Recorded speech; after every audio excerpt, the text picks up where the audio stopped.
한성그룹 27층 회의실에서 수십억 원짜리 계약서에 서명하려던 바로 그 순간 아무도 예상하지 못한 일이 일어났습니다. 낡은 청소복을 입은 50대 여성이 조용히 다가와 CEO의 귀에 속삭인 한마디가 모든 것을 바꿔놓았습니다. 그거 서명하지 마세요. 그 순간 회의실은 얼어붙었고 15명의 임원들은 믿을 수 없다는 표정으로 서로를 바라봤습니다. 과연 한 청소부가 어떻게 억만장자 CEO의 운명을 바꿀 수 있었을까요? 그녀가 알고 있던 20년 전의 비밀은 무엇이었을까요? 그리고 이 작은 속삭임이 어떻게 거대한 기업의 미래와 수많은 사람들의 인생을 완전히 뒤바꿔 놓게 될까요? 지금부터 여러분은 권력과 배신, 그리고 진실을 향한 용기에 대한 충격적인 이야기를 듣게 될 것입니다. 이 이야기가 끝날 때쯤 여러분은 눈물을 흘리게 될 것이고 세상을 보는 시각이 완전히 달라질 것입니다. 인생의 이야기 채널을 구독하고 좋아요를 눌러주시고 댓글로 여러분이 어디서 이 영상을 보고 계신지 알려주세요. 오전 9시 58분 한성그룹 본사 27층 유리로 된 회의실에 마지막 이사가 들어왔다. 서울 강남의 마천루 사이로 보이는 한강이 아침 햇살에 반짝이고 있었지만 실내의 공기는 얼어붙을 듯 차갑고 긴장감으로 가득했다. 유리 테이블 위에는 거의 100페이지에 달하는 계약서가 놓여 있었다. 한성그룹 역사상 가장 큰 합병을 성사시킬 문서였다. 그 중심에 앉은 강준호 대표이사 38세. 완벽하게 차가운 표정으로 서명할 순간을 기다리고 있었다. 준호의 손가락이 만년필을 돌리며 리듬을 탔다. 똑, 똑, 똑. 그 소리는 마치 시한폭탄의 초침 같았다. 회의실 안에 15명의 임원들은 모두 숨을 죽이고 있었다. 이 계약 한 장이 3만 명의 직원과 그들 가족의 미래를 좌우할 것이었다. 준호는 아버지 강태섭 회장이 맨손으로 일궈낸 이 제국을 더 큰 세계로 이끌어갈 순간을 맞고 있었다. 바로 그 침묵의 순간, 작은 발걸음 소리가 회의실 문을 열고 들어왔다. 이미선이었다. 새로운 청소부. 작고 마른 체구에 낡은 파란색 유니폼을 입은 그녀는 커피잔을 치우러 온 것처럼 보였다. 50대 중반쯤 되어 보이는 그녀의 손은 오랜 노동으로 거칠어져 있었고 얼굴에는 삶의 무게가 깊게 새겨져 있었다. 그녀는 항상 그래왔듯 조용히 마치 투명인간처럼 움직였다. 하지만 오늘은 달랐다. 테이블 옆을 지나던 미선의 시선이 계약서 첫 페이지에 머물렀다. 그 순간 그녀의 몸이 얼어붙었다.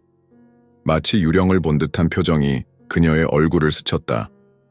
떨림이 그녀의 전신을 관통했고 커피잔을 든 손이 미세하게 흔들렸다. 미선은 주위를 둘러보았다. 모든 시선이 준호에게 집중되어 있었다. 그녀의 마음속에서 20년 전의 기억이 쓰나미처럼 밀려왔다. 그때도 이런 회의실이었다. 그때도 이런 계약서였다. 그리고 그때도 모든 것이 무너져 내렸었다. 그녀는 생각할 시간이 없었다. 본능이 그녀를 움직였다. 미선은 천천히 준호에게 다가갔다. 회의실의 모든 사람들이 그녀의 움직임을 의아한 눈으로 바라보기 시작했다. 그녀는 준호의 어깨 뒤로 몸을 기울였다. 그리고 거의 입술을 움직이지 않고 가슴 깊은 곳에서 나오는 절망적인 목소리로 속삭였다. 그거 서명하시면 안 돼요. 그 말은 낮았지만 마치 천둥 소리처럼 울려 퍼졌다. 회의실의 모든 머리가 돌아섰다. 최고 재무 책임자 박상우 상무가 놀란 표정으로 일어서려 했고 마케팅 이사 김영희는 입을 벌린 채 굳어 있었다. 절대적인 침묵이 회의실을 지배했다. 오직 에어컨 소리와 갇힌 숨소리들만이 들렸다. 강준호는 천천히 만년필을 내려놓았다. 그의 차가운 시선이 미선을 향했다. 그는 마치 그녀가 누구인지, 어떻게 감히 수십억 원짜리 순간을 방해할 수 있는지 이해하려는 듯 그녀를 응시했다. 미선의 눈에는 두려움과 함께 그 무엇보다 간절한 호소가 담겨 있었다. 뭐라고 하셨죠? 준호의 목소리는 조용했지만 그 안에는 위험한 긴장감이 서려 있었다. 미선은 떨리는 목소리로 대답했다. 죄송합니다만 그 계약서 서명하시면 안 됩니다. 회의실이 폭발할 것 같은 정적에 휩싸였다. 박상우 상무가 벌떡 일어서며 소리쳤다.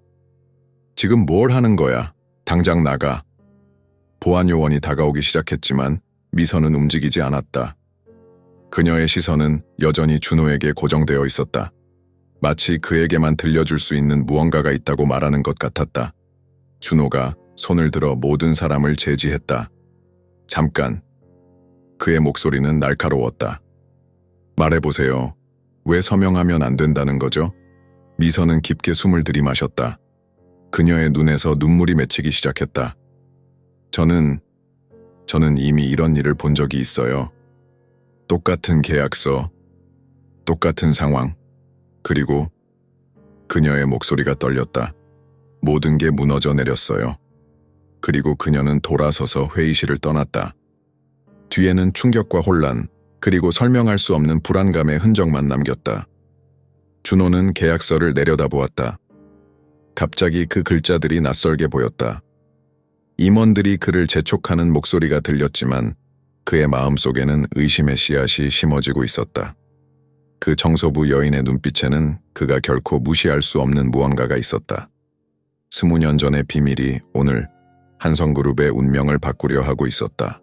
회의실의 공기가 정의에 감전된 듯 팽팽해졌다.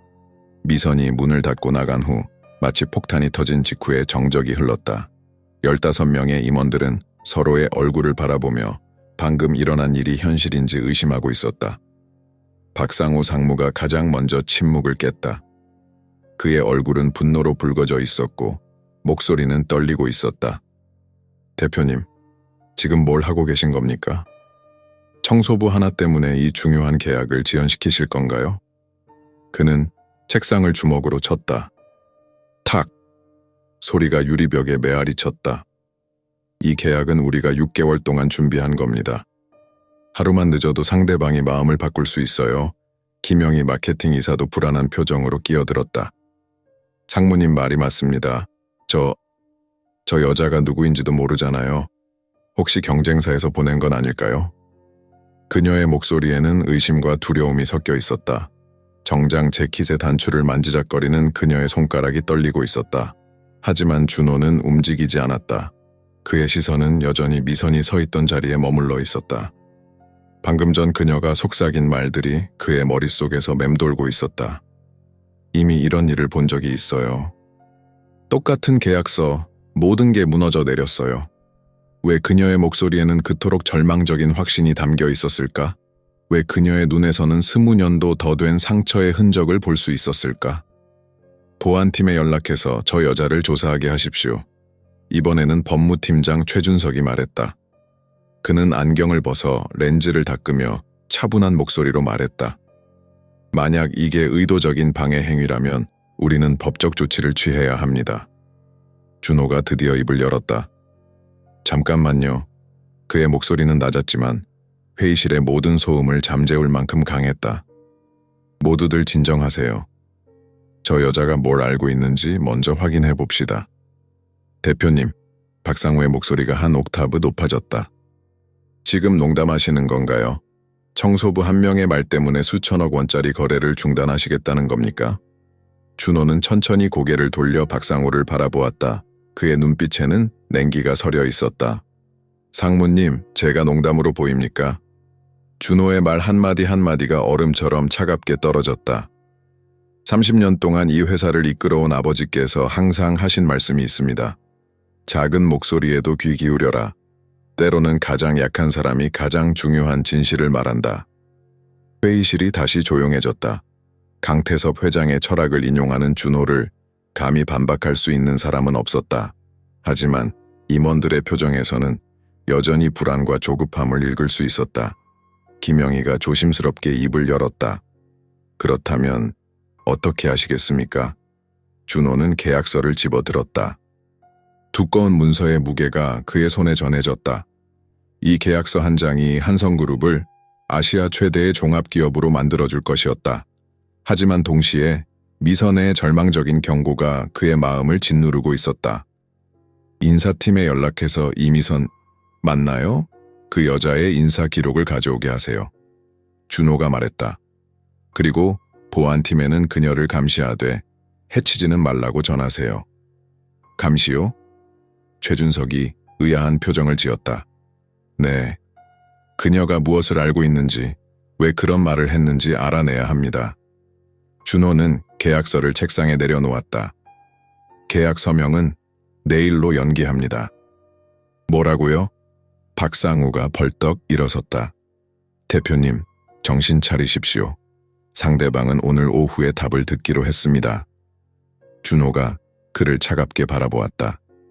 그럼 상대방에게 하루만 더 시간을 달라고 하세요.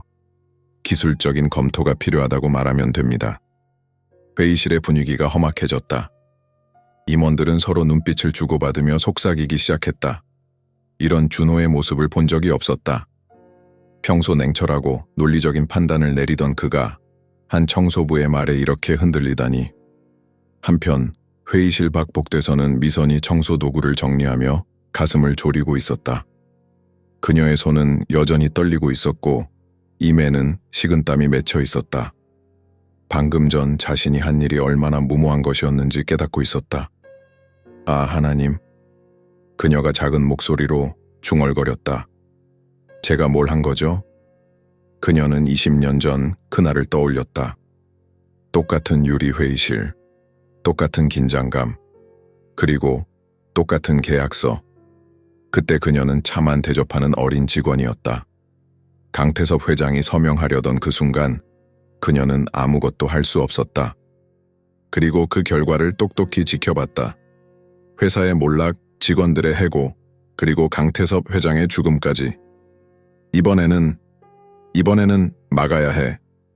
그녀가 다짐했다. 그때 발걸음 소리가 들렸다. 보안팀장 정민호가 2명의 직원과 함께 다가오고 있었다. 그들의 표정은 진지했다. 이미선 씨죠?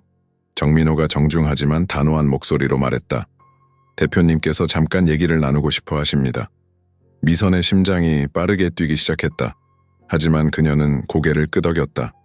네, 알겠습니다. 다시 회의실로 돌아온 미선은 이제 혼자 준호와 마주 앉아 있었다. 다른 임원들은 모두 나가고 오직 2사람만이 남아 있었다.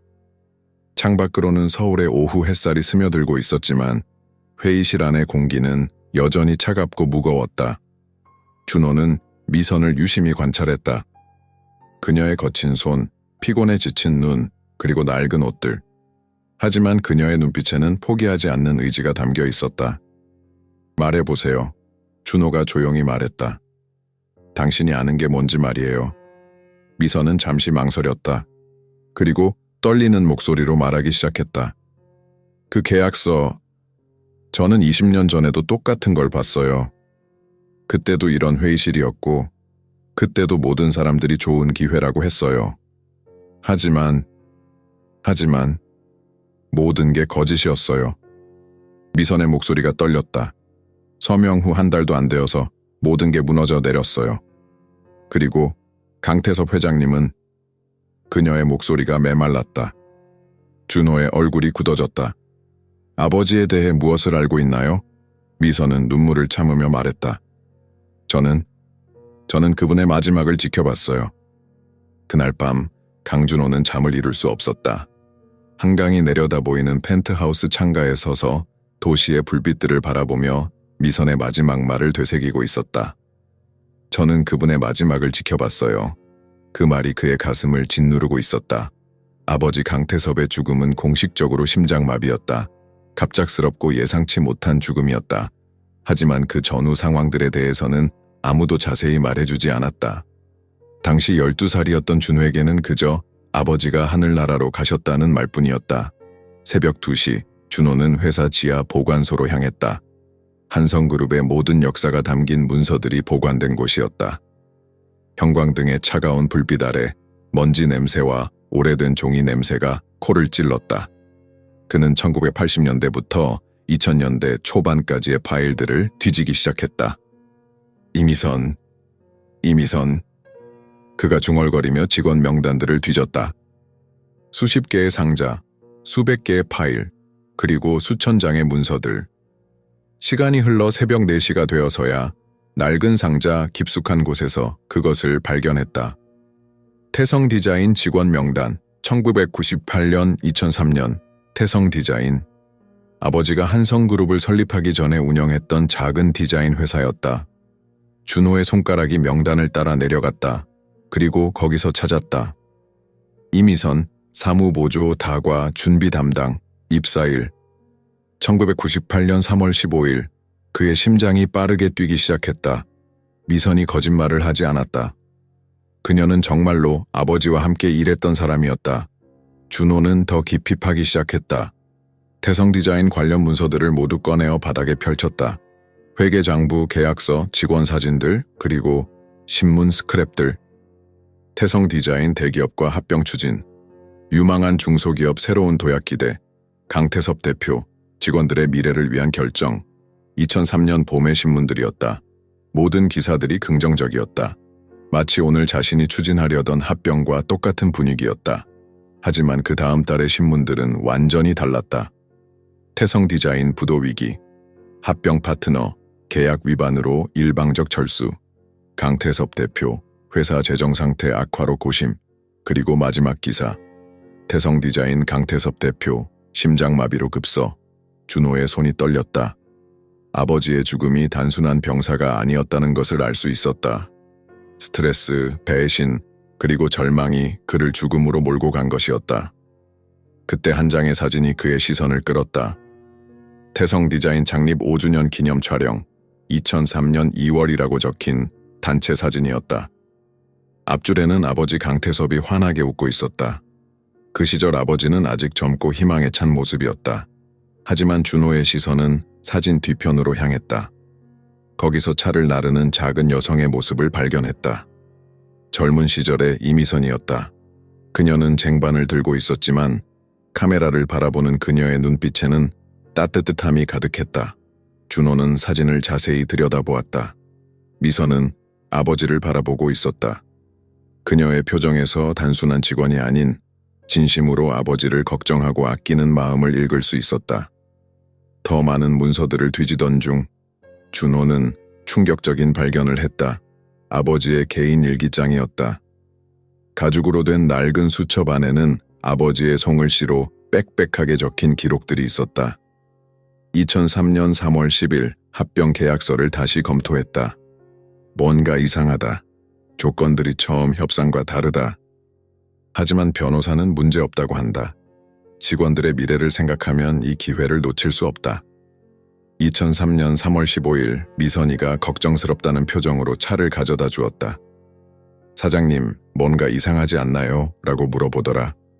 나도 그런 생각이 든다. 하지만 이미 너무 늦었다. 2003년 3월 20일 계약서에 서명했다. 모든 직원들이 박수를 쳤다.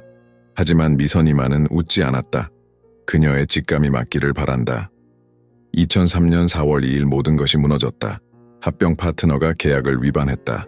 우리가 넘긴 기술과 자료만 가져가고 사라졌다. 속았다. 완전히 속았다.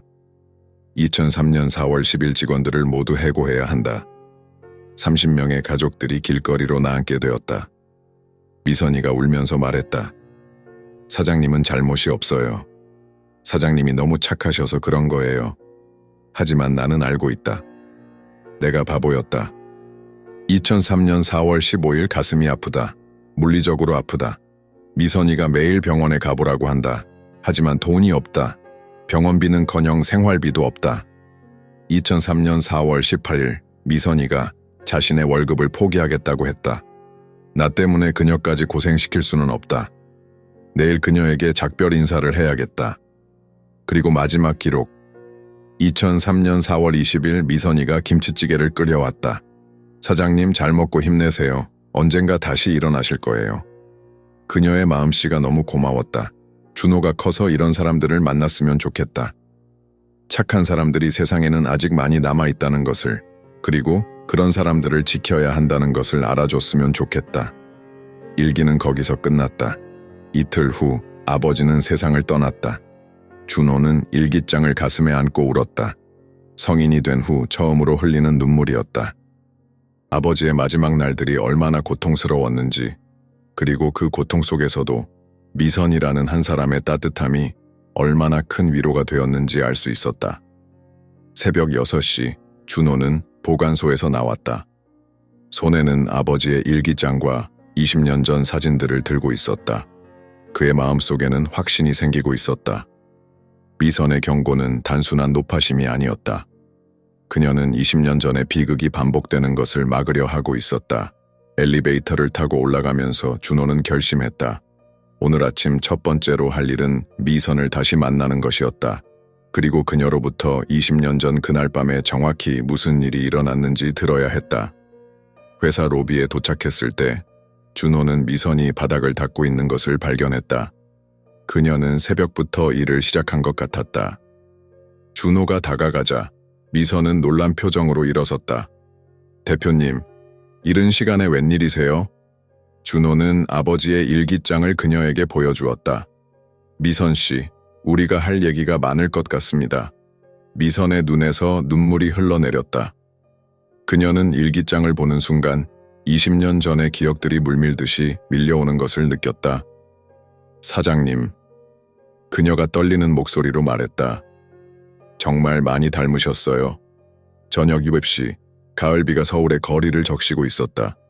한성그룹 본사 앞에서 강준호는 검은색 벤츠에서 내려 건물 출입구를 바라보고 있었다. 하루 종일 그는 일에 집중할 수 없었다. 아버지의 일기장에서 읽은 내용들이 머릿속을 떠나지 않았다. 임원회의에서도 중요한 결정을 내려야 하는 순간들에서도 오직 미선과의 대화만이 그의 마음을 사로잡고 있었다. 8시 10분, 미선이 후문으로 나왔다. 그녀는 낡은 베이지색 패딩 점퍼를 입고 있었고 어깨에는 20년도 더 된 것 같은 가방을 메고 있었다. 준호는 차에서 내려 그녀에게 다가갔다. 미선 씨, 그의 목소리가 빗소리에 섞여 들렸다. 미선은 깜짝 놀라며 뒤돌아보았다. 대표님, 이런 시간에 왜? 얘기가 있습니다. 시간 괜찮으세요? 준호는 우산을 펼쳐 그녀 위로 들어올렸다. 비가 그녀의 회색빛 머리카락에 맺혀 반짝이고 있었다. 미선은 잠시 망설였다. 그녀의 눈에는 두려움과 호기심이 동시에 서려 있었다. 저는 그냥 집에 가려고 했는데요. 제가 모셔다 드리겠습니다. 그 전에 잠깐만 얘기할 수 있을까요? 준호의 목소리에는 간절함이 담겨 있었다. 결국 두 사람은 명동 근처의 작은 포장마차에 앉게 되었다. 좁은 플라스틱 의자에 앉아 뜨거운 어묵 국물과 소주 한 병을 사이에 두고 마주보고 있었다. 포장마차의 비닐 천막이 바람에 펄럭이며 빗소리를 더욱 크게 만들었다. 형광등 불빛 아래서 김이 모락모락 피어오르는 국물이 두 사람의 얼굴을 희미하게 비추고 있었다. 이런 곳에서 드시는 거 괜찮으세요? 미선이 조심스럽게 물었다.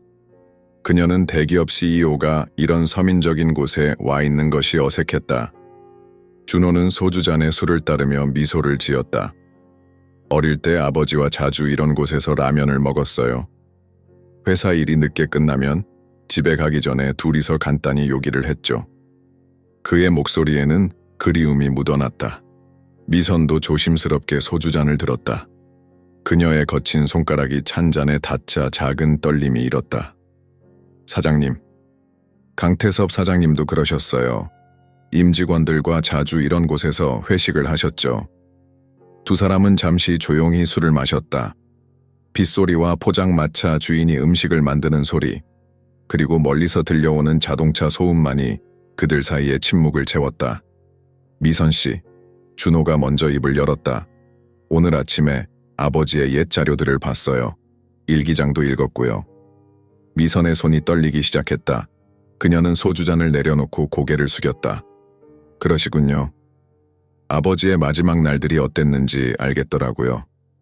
그리고 준호의 목소리가 잠시 멈췄다. 당신이 그분에게 얼마나 소중한 사람이었는지도요. 미선의 눈에서 눈물이 흘러내리기 시작했다. 20년 동안 가슴속에 묻어둔 감정들이 터져 나오고 있었다. 죄송해요. 그때 제가 더 확실하게 말씀드렸어야 했는데 그냥 불안하다는 말만 했어요. 더 강하게 말려드렸어야 했는데. 무슨 말씀이세요? 준호가 어묵을 집으며 물었다. 미선은 깊게 숨을 들이마셨다. 그리고 20년 만에 처음으로 그날의 진실을 말하기 시작했다. 2003년 3월 19일이었어요. 계약서 서명을 하루 앞둔 날이었죠. 저는 평소처럼 늦게까지 남아서 사무실 정리를 하고 있었어요. 그런데 밤 10시쯤 회의실에 불이 켜져 있는 걸 봤어요. 준호는 술잔을 내려놓고 그녀의 말에 집중했다. 몰래 가서 봤더니 사장님이 혼자 계약서를 다시 보고 계셨어요. 표정이 너무 어두우셨어요. 그래서 차라도 한 잔 드리려고 들어갔는데 미선의 목소리가 떨렸다. 그때 뭘 보셨나요? 사장님이 전화를 받으셨어요. 상대방 목소리가 크게 들렸는데 강 사장, 내일 서명만 하면 끝이야. 그 후에는 우리가 알아서 할 테니까 걱정 마. 이런 식으로 말하더라고요. 준호의 얼굴이 굳어졌다. 사장님이 하지만 직원들 고용 보장은 확실한 거죠? 라고 물어보셨는데 상대방이 웃으면서 물론이지. 다 계약서에 있잖아. 라고 대답했어요. 하지만 그 웃음소리가 너무 가식적이었어요. 미선은 소주를 한 모금 마시고 계속했다. 전화가 끝난 후 사장님이 계약서를 다시 펼쳐보시는데 얼굴이 점점 창백해지시더라고요. 그래서 제가 사장님 괜찮으세요? 라고 물어봤어요. 아버지가 뭐라고 하셨나요? 미선아, 내가 너무 성급했나? 라고 하시더라고요. 그리고 하지만 이미 모든 직원들에게 좋은 소식이라고 말해버렸는데 지금 와서 취소하면 다들 실망할 거야. 라고 혼잣말을 하셨어요. 준호는 주먹을 꽉 쥐었다. 아버지의 선량함이 결국 독이 되었다는 걸 알 수 있었다. 저는 그때 말씀드렸어요. 사장님, 직원들은 사장님을 믿고 따르는 거예요. 사장님이 잘못된 길로 가시면 모두가 함께 망하는 거예요. 차라리 지금이라도 다시 생각해보세요. 라고요. 그럼 아버지가? 사장님이 저를 보시더니 미선아, 너는 정말 착한 아이구나. 나보다 훨씬 현명해. 라고 하시면서 머리를 쓰다듬어 주셨어요. 미선의 목소리가 더욱 떨렸다. 하지만 결국 다음 날 서명을 하셨죠. 준호는 잠시 말이 없었다. 그의 마음속에는 분노와 슬픔이 뒤섞여 있었다. 그 후에는 어떻게 되었나요? 서명하고 한 달 후에 모든 게 드러났어요. 합병 파트너 회사는 우리 기술만 빼가고 계약을 일방적으로 파기했어요. 법적으로는 아무 문제가 없다고 하더라고요. 계약서의 세부 조항들이 모두 그들에게 유리하게 짜여 있었거든요. 아버지는 어떻게 하셨어요? 사장님은 밤낮 없이 해결 방법을 찾으려고 하셨어요. 변호사도 만나고 은행에도 가고 하지만 모든 문이 닫혀 있었어요. 그러면서 몸이 급격히 안 좋아지셨죠. 미선은 눈물을 닦으며 계속했다. 마지막 날까지도 직원들 월급을 챙겨주려고 하셨어요. 본인 집까지 담보로 잡히셨는데도요. 그리고 저에게 마지막으로 하신 말씀이 그녀의 목소리가 메말랐다. 뭐라고 하셨나요? 미선아, 내가 너무 어리석었구나. 너 말을 들었어야 했는데 이제 준호만은 이런 실수를 하지 않았으면 좋겠다 라고 하셨어요. 준호의 눈에서도 눈물이 흘러내렸다. 포장마차의 불빛이 그의 눈물에 반사되어 흔들렸다. 그래서 오늘 똑같은 상황을 보니까 가만히 있을 수가 없었어요. 미선이 떨리는 목소리로 말했다. 그 계약서의 서명란, 사장님이 서명하려던 그 방식과 똑같았어요. 심지어 종이 질감까지 비슷했어요. 준호는 소주를 한 잔 더 마셨다. 매운 술이 목구멍을 타고 내려가면서 가슴을 뜨겁게 달궜다. 미선 씨, 혹시 그때 계약서를 속인 사람들이 누구인지 아세요? 미선은 잠시 망설였다. 그리고 작은 목소리로 말했다. 알긴 아는데, 하지만 아직 확실하지 않아요. 증거도 없고요. 말해주세요. 제발. 박상우라는 사람이었어요. 그때는 작은 투자회사 대표였는데 지금은 한성그룹 상무. 준호가 그녀의 말을 마저 했다. 두 사람은 서로를 바라보며 같은 생각을 하고 있었다. 20년 전의 악몽이 다시 시작되려 하고 있었다. 다음 날 아침, 강준호는 평소보다 일찍 사무실에 도착했다. 밤새 미선과의 대화가 머릿속을 맴돌았고 한잠도 제대로 자지 못했다. 그의 책상 위에는 합병 계약서가 여전히 놓여 있었다. 어제까지만 해도 희망찬 미래의 상징처럼 보였던 그 문서가 이제는 20년 전 비극을 반복할 수 있는 위험한 함정처럼 느껴졌다. 오전 9시, 준호는 박상우 상무를 자신의 사무실로 불렀다. 20년간 아버지의 오른팔이었고 자신에게는 멘토 같은 존재였던 그 사람을. 하지만 이제 그를 보는 시선이 완전히 달라졌다. 대표님, 부르셨나요? 박상구가 문을 두드리며 들어왔다. 평소와 똑같은 자신감 넘치는 미소였지만 준호의 눈에는 그 미소가 가식적으로 보였다. 앉으세요, 상무님. 준호의 목소리는 차분했지만 그 안에는 숨겨진 긴장감이 흐르고 있었다. 박상구는 소파에 앉으며 말했다. 어제 계약 서명을 연기하신 일로 상대방에서 연락이 왔습니다. 오늘 오후 2시까지 최종 답변을 달라고 하네요. 더 이상 지연되면 그쪽에서도 다른 파트너를 고려해야 한다고? 상무님, 준호가 그의 말을 끊었다. 혹시 태성 디자인이라고 아세요? 박상우의 표정이 순간 굳어졌다. 아주 미세한 변화였지만 준호는 놓치지 않았다. 태성 디자인이요? 왜 갑자기 그 얘기를? 아버지가 한성그룹을 설립하기 전에 운영하던 회사죠. 거기서 비슷한 합병건이 있었다고 들었는데요. 박상우는 잠시 눈을 깜빡이며 생각하는 척했다. 아, 그거 말씀이군요. 하지만 그건 아주 오래전 일이고 지금과는 전혀 다른 상황이었죠. 당신은 워낙 작은 회사였고 준비도 부족했었으니까요. 준호는 박상우의 반응을 유심히 관찰했다. 그때 상무님도 관련이 있으셨나요? 저요? 박상구가 어색하게 웃었다. 당시에는 저도 다른 회사에서 일하고 있었어요. 태성 디자인과는 아무 관련이 없었죠. 거짓말이었다.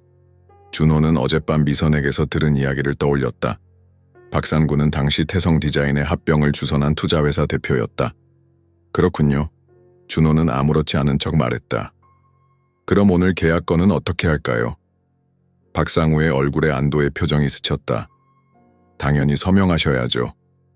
이런 기회는 다시 오지 않습니다. 대표님, 감정에 휘둘리시면 안 돼요. 감정에 휘둘린다고요? 어제 그 청소부 여자 때문에 흔들리신 것 같던데 솔직히 말해서 그런 사람의 말에 귀 기울이실 필요 없습니다. 박상우의 목소리에 경멸이 섞여 있었다. 바로 그 순간 준호의 휴대폰이 울렸다. 인사팀장 김대호였다. 대표님, 급한 일이 생겼습니다. 이미선 씨가. 무슨 일이죠? 교통사고를 당했습니다. 지금 병원에 있는데 상태가 좋지 않다고 합니다. 준호의 혈색이 사라졌다. 어디 병원이죠? 서울 성모병원 응급실입니다. 전화를 끊은 준호는 박상우를 바라봤다. 그의 얼굴에는 놀라움보다는 오히려 당황스러움이 더 많이 보였다. 상무님, 회의는 잠시 연기하죠. 급한 일이 생겼네요. 대표님, 설마 그 여자 때문에 병원에 가시는 건 아니죠? 박상구가 말렸다. 지금은 회사 일이 더 중요합니다. 하지만 준호는 이미 재킷을 입고 있었다. 계약건은 오늘 하루 더 연기하세요. 상대방에게 기술적 검토가 더 필요하다고 전하고요. 대표님, 박상우의 목소리가 높아졌다. 이건 정말 말이 안 됩니다. 한 청소부 때문에 회사 전체의 미래를 걸고 도박을 하시는 거예요. 준호가 문 앞에서 돌아섰다. 상무님, 혹시 이미선 씨가 오늘 아침 출근했는지 아세요? 그런 걸 제가 왜 알아야 하죠? 그럼 어떻게 그녀가 사고 났다는 걸 이렇게 침착하게 받아들이시는 거죠? 박산구는 말문이 막혔다. 그의 얼굴에 당황스러움이 스쳤다. 30분 후 준호는 서울 성모병원 응급실에 도착했다. 차가운 소독약 냄새와 형광등 불빛이 그를 맞았다. 미선은 중환자실에 있었다. 다리 골절과 뇌진탕으로 의식을 잃은 상태였다. 보호자분이세요? 간호사가 물었다. 네, 회사 동료입니다. 준호가 대답했다. 사고 경위를 알 수 있을까요? 목격자에 따르면 새벽 6시경 횡단보도를 건너다가 갑자기 차가 돌진했다고 합니다. 그런데 이상한 건 운전자가 현장에서 도주했어요. 준호의 가슴이 철렁했다. 단순한 교통사고가 아닐 수도 있다는 생각이 들었다. CCTV는 없나요? 그게 마침 그 구간에 CCTV가 고장났다고 하네요. 너무나 우연히도 말이다. 준호는 주먹을 꽉 쥐었다. 중환자실 유리창 너머로 미선을 바라보며 준호는 20년 전 아버지가 겪었을 절망감을 느꼈다. 진실을 말하려던 사람이 입을 봉해지는 것, 그리고 그 뒤에 숨어있는 거대한 음모. 오후 1시, 준호는 회사로 돌아왔다. 임원 회의실에는 모든 임원들이 모여 있었다. 그들의 얼굴에는 조급함과 불안이 섞여 있었다. 대표님, 상대방에서 최후 통첩을 보내왔습니다. 박상우가 말했다. 오늘 오후 3시까지 서명하지 않으면 계약을 철회한다고 합니다. 그리고 한 가지 더, 법무팀장 최준석이 조심스럽게 말했다. 익명의 제보가 들어왔는데 대표님의 사생활과 관련된 민감한 자료들이 있다고 합니다. 준호는 눈썹을 찌푸렸다. 무슨 자료요? 돌아가신 어머니께서 생전에 정신병원에 입원하신 기록이 있다고 합니다. 그리고 그것이 유전적 요소가 있을 수 있다는. 최준석은 말을 잇지 못했다. 회의실이 조용해졌다. 준호의 어머니는 그가 어릴 때 돌아가셨고 공식적으로는 병사였다. 하지만 정신병원 입원 기록은 처음 듣는 얘기였다. 누가 그런 제보를 했나요? 익명이라서. 하지만 만약 이런 내용이 언론에 퍼진다면. 최준석이 걱정스럽게 말했다. 박상구가 끼어들었다. 대표님, 지금이라도 계약에 서명하시면 이런 잡음들은 모두 사라질 겁니다. 하지만 계속 미루신다면. 협박이었다. 노골적이고 치밀한 협박이었다. 준호는 이제 확신했다. 20년 전과 똑같은 패턴이 반복되고 있었다. 먼저 달콤한 제안으로 유혹하고, 반대하는 사람은 제거하고, 마지막에는 개인적인 약점을 이용해 협박하는 것. 준호는 천천히 일어났다. 회의는 여기서 마치죠. 대표님, 결정을 내리셔야 합니다. 박상구가 다급하게 말했다. 내일까지 시간을 더 달라고 하세요. 준호가 냉정하게 대답했다. 하지만 상무님, 준호의 목소리가 얼음처럼 차가워졌다. 혹시 20년 전 태성 디자인 합병건에 대해 더 자세히 아시는 게 있으신가요? 박상우의 얼굴이 창백해졌다. 왜 자꾸 그 얘기를 하시는 거죠? 그냥요. 과거에서 배울 점이 있을까 해서요. 그날 밤, 준호는 병원에서 미선을 지켰다. 그녀는 여전히 의식을 잃고 있었지만 가끔 잠꼬대처럼 중얼거렸다. 사장님, 서명하시면 안 돼요. 준호는 그녀의 손을 잡았다. 거칠고 차가운 손이었지만 그 안에는 20년간 간직해온 충성심과 사랑이 담겨 있었다. 미선 씨, 이번에는 제가 막을게요. 아버지가 못다 한 일을 제가 끝내겠습니다. 사흘째 되는 날 새벽, 이미선이 마침내 깨어났다. 중환자실의 희미한 불빛 속에서 그녀가 천천히 눈을 뜨자 옆에서 졸고 있던 강준호가 벌떡 일어났다. 그는 지난 72시간 동안 거의 병원을 떠나지 않았다. 수염이 자라고 옷이 구겨진 채로 마치 아픈 가족을 돌보는 아들처럼 그녀 곁을 지켰다. 미선 씨, 정신이 드세요? 준호의 목소리는 안도감으로 떨리고 있었다. 미선은 몇 번 눈을 깜빡이며 주변을 둘러보았다. 수액이 연결된 팔, 깁스된 다리, 그리고 온몸을 감싸는 통증. 하지만 무엇보다 그녀를 놀라게 한 것은 준호가 여기 있다는 사실이었다. 대표님, 왜 여기에? 그녀의 목소리는 갈라져 있었다. 물 좀 드시겠어요? 준호는 컵에 물을 따라 빨대를 건넸다. 사고를 당하셨어요. 기억나세요? 미선이 천천히 물을 마시며 기억을 되짚어보려 했다. 그날 새벽 평소처럼 일찍 집을 나서서 출근길에 횡단보도를 건너고 있었다. 그런데 갑자기 어디선가 검은색 차가 빠른 속도로. 그 이후는 기억이 없었다. 사고였나요? 미선이 조심스럽게 물었다. 준호는 잠시 말을 망설였다. 경찰 조사 결과 명백히 의도적인 사고였다. 차량 번호는 가짜였고 운전자는 여전히 찾지 못했다. 하지만 이런 이야기를 지금 그녀에게 할 수는 없었다. 일단 치료에 집중하세요. 나머지는 나중에 얘기해도 돼요. 미선은 준호의 표정에서 뭔가를 눈치챘다. 대표님, 계약은 어떻게 되었나요? 아직 서명하지 않았어요. 정말요? 미선의 눈에 희망이 섞인 안도감이 스쳤다. 그럼 아직 늦지 않았네요. 미선 씨, 혹시 더 말해줄 수 있는 게 있나요? 20년 전 그 일에 대해서요.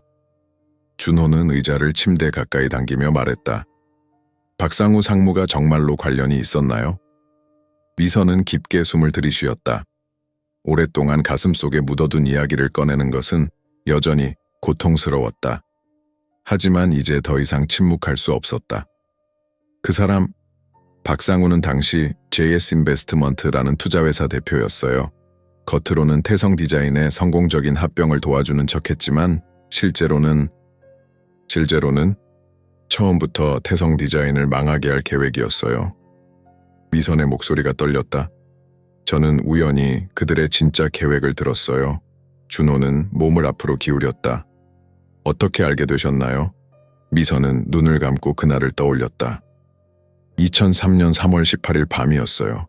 계약 서명 이틀 전이죠. 저는 야근을 하고 있었는데 회의실에서 박상우와 다른 남자가 통화하는 소리를 들었어요. 다른 남자요?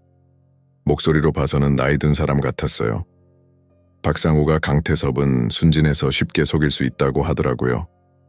그리고 계약서에 함정 조항들을 숨겨놨으니 서명만 받으면 태성 디자인의 모든 기술과 고객 리스트를 빼낼 수 있다고 했어요. 준호의 얼굴이 점점 굳어졌다.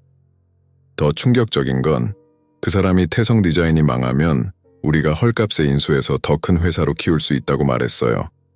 그리고 강태섭 정도는 충격으로 어떻게 될지도 모른다고 웃으면서 말하더라고요. 아버지를 처음부터 죽일 생각이었다는 건가요? 미선이 고개를 끄덕였다. 적어도 그렇게 되어도 상관없다고 생각했던 것 같아요. 박상우는 어차피 중소기업 사장 하나 정도야 라고 했거든요. 준호는 주먹을 꽉 쥐었다. 손톱이 손바닥에 박힐 정도로 강하게. 그의 눈에서 분노의 불꽃이 타올랐다. 그래서 제가 강태섭 사장님께 말씀드렸어요. 그 계약서에 뭔가 문제가 있다고. 하지만 미선의 목소리가 잠겼다. 하지만 사장님이 너무 착하셨어요.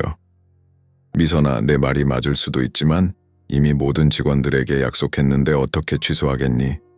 혹시 내가 의심이 너무 많은 건 아닐까? 라고 하시더라고요. 준호는 아버지의 선량함이 결국 독이 되었다는 걸 다시 한번 깨달았다. 계약 서명 다음 날 저는 박상우를 직접 찾아갔어요. 미선이 계속했다. 그리고 제가 그들의 대화를 들었다고 말했어요. 그럼 박상구가 뭐라고 했나요? 처음에는 당황하더니 갑자기 웃으면서 그래서 어쩔 건데? 네가 뭘 할 수 있는데? 라고 하더라고요. 그리고 이미 계약은 체결됐고 모든 게 합법적이야. 네 같은 청소부가 뭘 안다고 나서느냐고 했어요. 그 후에는 협박을 했어요. 만약 이 일을 다른 사람에게 말하면 저와 제 가족을 가만두지 않겠다고. 그리고 태성 디자인이 망하는 것도 결국 강태섭의 무능 때문이라고. 저까지 문제를 일으키면 직원들만 더 고생한다고 했어요. 준호는 미선의 이야기를 들으며 20년 전의 상황을 그려볼 수 있었다. 한 선량한 사업가와 그의 작은 회사를 둘러싼 거대한 음모, 그리고 그 중심에 있던 박상우. 미선 씨, 혹시 그때 증거를 남겨둔 게 있나요? 미선은 잠시 망설이다가 작은 목소리로 말했다. 있어요. 준호의 눈이 번쩍였다. 정말요? 박상우가 다른 사람과 통화할 때 저는 숨어서 녹음을 했어요. 오래된 카세트 테이프지만 아직 제 집에 있어요. 왜 그동안 공개하지 않으셨나요? 미선의 눈에서 눈물이 흘러내렸다. 무서웠어요. 그리고 이미 강태섭 사장님이 돌아가신 후였잖아요. 공개한다고 해서 사장님이 살아나는 것도 아니고 오히려 제가 위험해질 수 있으니까요. 하지만 이제는 달라요. 준호가 그녀의 손을 잡았다. 이번에는 제가 있어요. 그리고 같은 일이 반복되는 걸 막을 수 있어요. 미선은 준호를 바라보았다. 그의 눈에서 강태섭 회장과 같은 선량함을 볼 수 있었지만 동시에 아버지에게는 없던 강인함도 느낄 수 있었다. 대표님, 정말 위험해요. 박상우 뒤에는 더 큰 세력이 있어요. 제가 사고를 당한 것도 알고 있어요. 준호가 단호하게 말했다. 하지만 이번에는 다를 거예요. 20년 전과는 상황이 다르니까요. 어떻게 다르다는 거죠? 20년 전에는 아버지 혼자였어요. 하지만 이번에는 저와 미선 씨가 함께해요. 그리고 무엇보다 준호는 잠시 말을 멈추고 창밖을 바라보았다. 이번에는 제가 그들의 정체를 알고 있어요. 미선은 준호의 결의에 찬 목소리에서 희망을 느꼈다. 하지만 동시에 걱정도 컸다. 박상우와 그 배후 세력들이 얼마나 무서운 사람들인지 그녀는 몸소 경험했으니까. 대표님, 그 카세트 테이프 정말 필요하시다면? 미선이 조심스럽게 말했다. 네, 필요해요. 하지만 안전한 방법으로 가져와야 해요. 제 집 옷장 깊숙한 곳에 숨겨뒀어요. 빨간 상자 안에. 준호는 고개를 끄덕였다. 제가 직접 가져올게요. 너무 위험해요. 만약 누군가 감시하고 있다면. 괜찮아요. 제가 조심스럽게 할게요. 준호는 미선의 손을 다시 잡았다. 미선 씨, 20년 동안 혼자 이 비밀을 간직하느라 얼마나 힘드셨을까요? 미선의 눈에서 다시 눈물이 흘렀다. 매일 밤 꿈에 강태섭 사장님이 나타나셨어요. 미선아, 준호를 부탁한다고 하시면서 저는 그때부터 대표님을 지켜보고 있었어요. 멀리서나마. 그래서 한성그룹에 청소부로 들어오신 거군요. 네, 대표님이 아버지처럼 속임을 당하지 않기를 바라면서 하지만 똑같은 일이 반복되는 걸 보니 가만히 있을 수가 없었어요. 준호는 미선의 20년간의 충성심에 감동받았다. 아버지에 대한 사랑이 아들에 대한 보호 본능으로 이어진 것이었다. 미선 씨, 이번에는 우리가 이길 거예요. 준호가 확신에 찬 목소리로 말했다. 아버지의 원수를 갚고 한성그룹을 진짜로 지켜낼 거예요.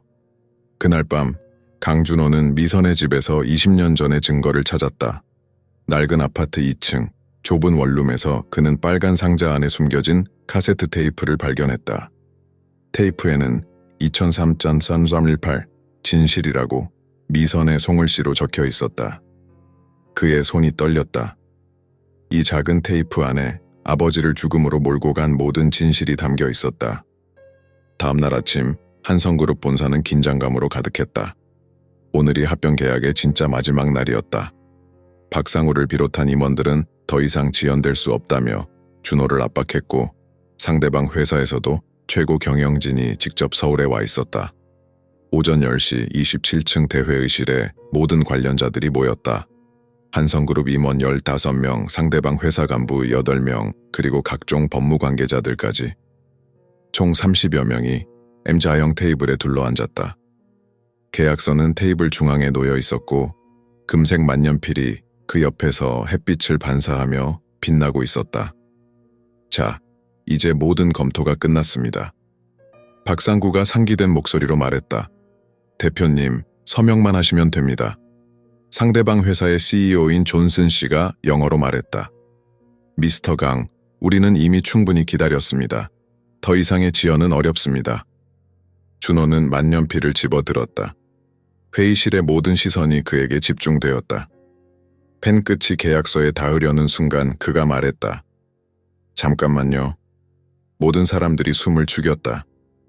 계약을 진행하기 전에 모든 분들께 보여드리고 싶은 게 있습니다.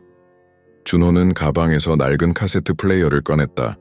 20년 된 오래된 기계였지만 어젯밤 그가 직접 수리해서 작동하도록 만든 것이었다. 대표님, 지금 뭘 하시는 겁니까? 박상우의 목소리에 당황이 섞여 있었다. 20년 전 제 아버지가 똑같은 상황에서 어떻게 속임을 당했는지 들려드리려고 합니다. 준호가 재생 버튼을 눌렀다. 처음에는 잡음만 들렸지만 곧 선명한 목소리들이 회의실에 울려 퍼졌다. 박상우의 목소리였다. 강태섭은 순진해서 쉽게 속일 수 있어. 계약서에 함정 조항들을 숨겨놨으니 서명만 받으면 태성 디자인의 모든 기술과 고객 리스트를 빼낼 수 있다고. 회의실이 순식간에 술렁였다. 박상우의 얼굴이 창백해졌다. 테이프는 계속되었다. 태성 디자인이 망하면 우리가 헐값에 인수해서 더 큰 회사로 키울 수 있어. 강태섭 정도는 충격으로 어떻게 될지도 모르고 어차피 중소기업 사장 하나 정도야. 박상우가 벌떡 일어섰다. 이건 조작된 거예요. 누군가 제 목소리를 흉내낸 거라고요. 하지만 테이프에서는 더 충격적인 내용이 흘러나왔다. 다른 남자의 목소리가 들렸다. 상구야, 잘하고 있어. 이번 태성 디자인 건으로 우리가 얼마나 벌 수 있는지 알아. 그리고 20년 후에는 한성그룹도 같은 방식으로. 준호가 테이프를 멈췄다. 그리고 회의실을 둘러보았다. 모든 사람들의 얼굴에 충격과 분노가 섞여 있었다. 이 테이프는 20년 전 3월 18일 태성 디자인의 한 직원이 녹음한 것입니다. 준호의 목소리는 차분했지만 강력했다. 제 아버지 강태섭 회장을 속여서 파멸로 이끈 바로 그 대화입니다. 박상구가 테이블을 치며 소리쳤다. 거짓말이에요. 이건 모함입니다. 모함이라고요? 준호가 냉소적으로 웃었다. 그럼 상무님, 방금 테이프에서 들린 목소리가 상무님 목소리가 아니라는 거죠? 저는... 박상구가 말을 더듬었다. 그때 회의실 문이 열렸다. 이미선이 목발을 짚고 들어왔다. 그녀의 모습을 본 박상구의 얼굴이 더욱 창백해졌다. 미선 씨, 지금 여기 있으면 안 되는데요? 준호가 걱정스럽게 말했다. 대표님, 저도 할 말이 있어요. 미선이 떨리는 목소리로 말했다. 그녀는 테이블 앞으로 걸어가서 박상구를 똑바로 바라보았다. 박상우 씨, 20년 만에 다시 뵙네요. 박상구가 뒤로 물러서며 말했다. 당신이 그때 그 청소부... 네, 맞아요. 강태섭 회장님의 마지막을 지켜본 사람이에요. 미선의 목소리에 20년간 쌓인 분노가 담겨 있었다. 그리고 당신이 어떻게 그분을 죽음으로 몰고 갔는지 모든 걸 다 봤어요. 회의실의 다른 임원들도 웅성거리기 시작했다. 상대방 회사 사람들은 상황을 이해하지 못하고 서로 속삭였다. 미선이 계속했다. 강태섭 회장님이 돌아가시기 전 마지막으로 하신 말씀을 아세요? 준호만은 이런 실수를 하지 않았으면 좋겠다고 하셨어요. 그래서 제가 20년 동안 지켜봤어요. 혹시 같은 일이 반복되지 않을까 해서요. 박상우가 다급하게 말했다. 당신이 뭘 안다고? 그냥 청소부 주제에. 청소부라고요? 미선의 눈에서 눈물이 흘렀다. 네, 저는 청소부예요. 하지만 강태섭 회장님은 저를 가족처럼 대해주셨어요.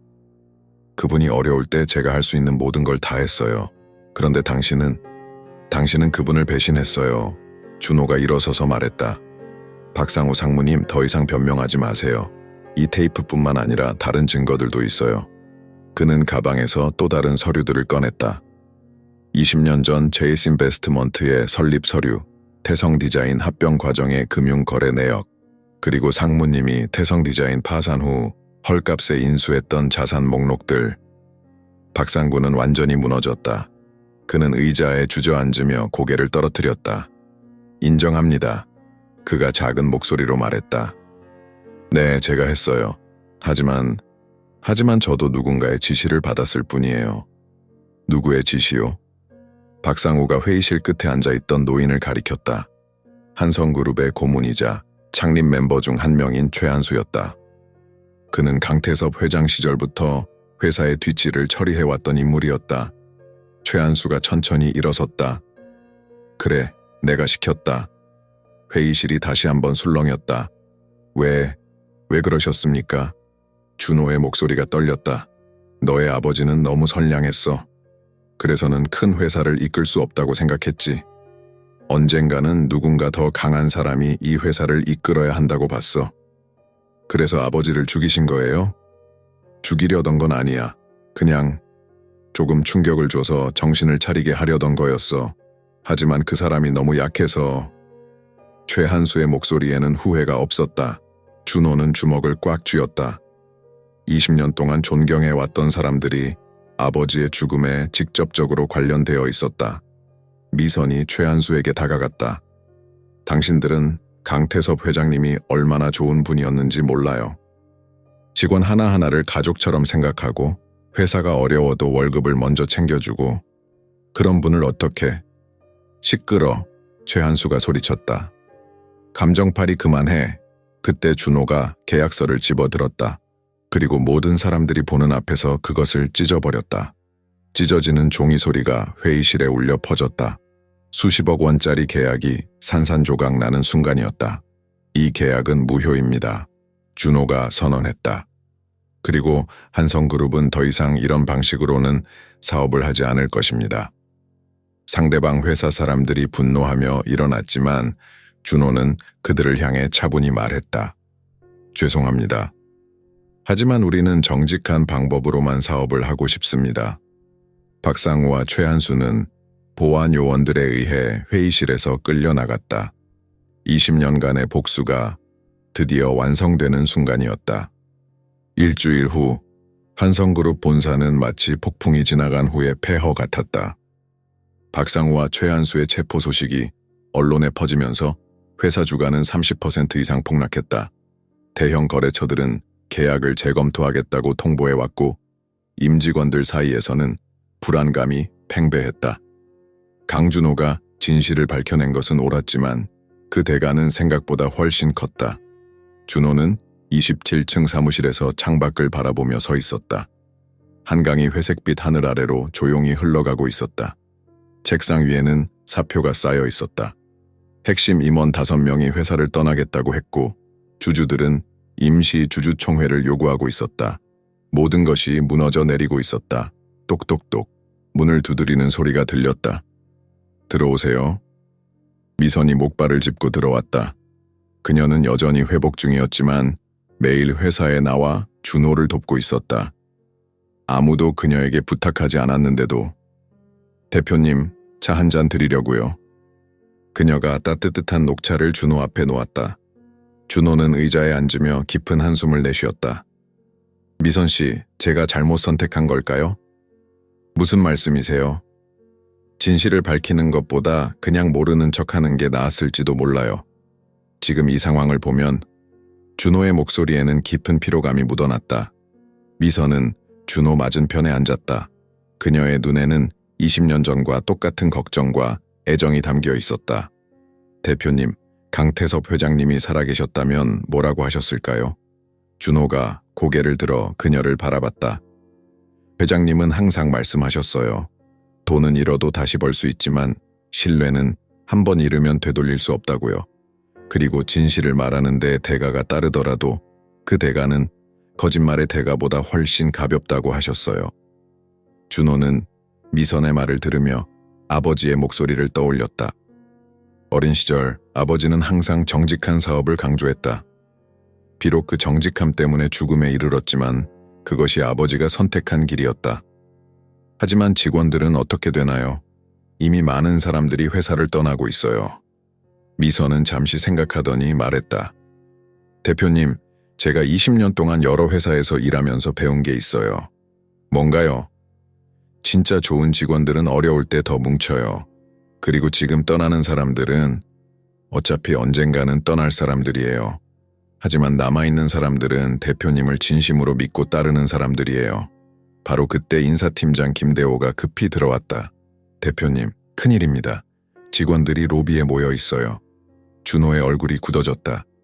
뭔가 문제가 있나요? 아니요. 오히려 그 반대인 것 같습니다. 직접 보시는 게 좋을 것 같아요. 준호와 미선은 엘리베이터를 타고 1층 로비로 내려갔다. 거기서 그들이 본 광경은 예상과 완전히 달랐다. 200여 명의 직원들이 조용히 서 있었고 그들 앞에는 현수막이 걸려 있었다. 강준호 대표님, 저희가 함께 하겠습니다. 준호는 놀라서 말을 잇지 못했다. 직원들의 얼굴에는 불안함 대신 결의가 보였다. 생산팀장 이병훈이 앞으로 나와 말했다. 대표님, 저희는 회사가 어려워도 함께 하겠습니다. 지난 며칠 동안 많이 생각해 봤는데 대표님이 하신 일이 옳다고 생각해요. 마케팅팀 김소영 대리가 덧붙였다. 저희도 처음에는 놀랐어요. 하지만 20년 전 일을 알고 나니 왜 대표님이 그런 선택을 하셨는지 이해가 됐어요. 우리 회사가 정말 정직한 회사가 되었으면 좋겠어요.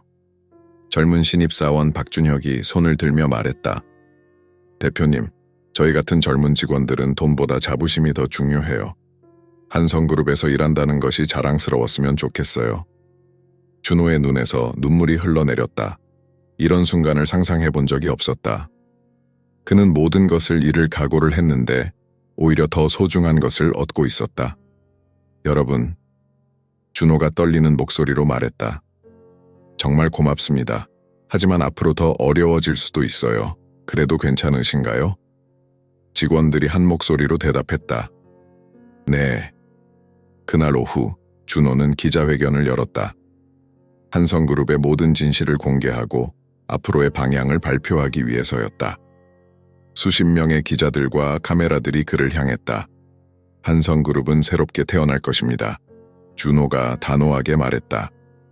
과거의 잘못된 관행들을 모두 청산하고 정직하고 투명한 경영을 하겠습니다.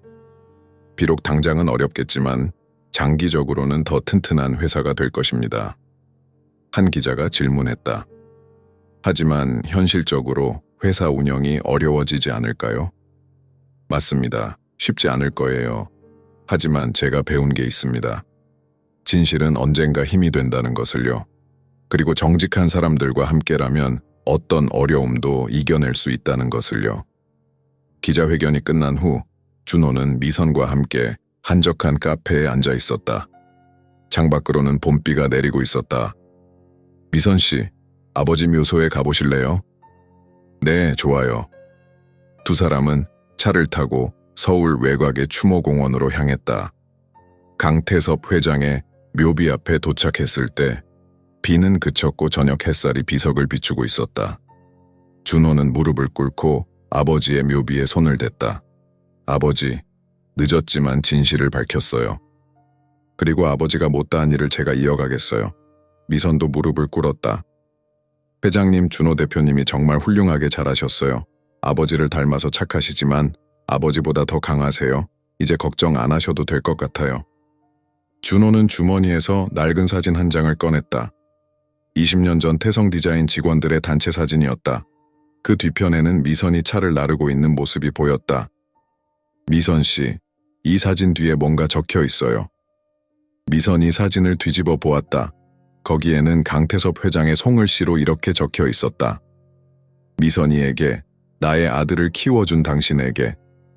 언젠가 준호가 어른이 되면 이 사진을 보여주세요. 그리고 말해주세요.